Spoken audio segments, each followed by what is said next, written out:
हाँ पता करो पिंड दे शकीन मुंडे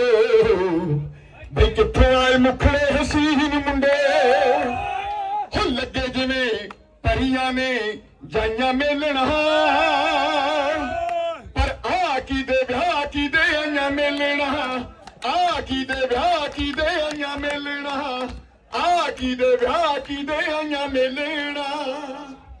हो कोई पटियाले कोई चंडीगढ़ दी कोई लुधियाने कोई बठिंडे पढ़दी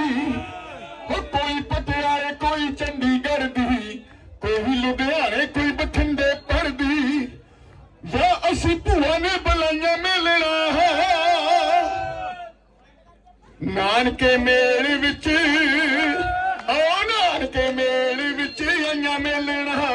नानके मेल विच आइयां मिलना नानके मेल विच आइयां मिलना। सो थैंक यू जी एक बार फिर सारे परिवार नूं बहुत बहुत मुबारकां।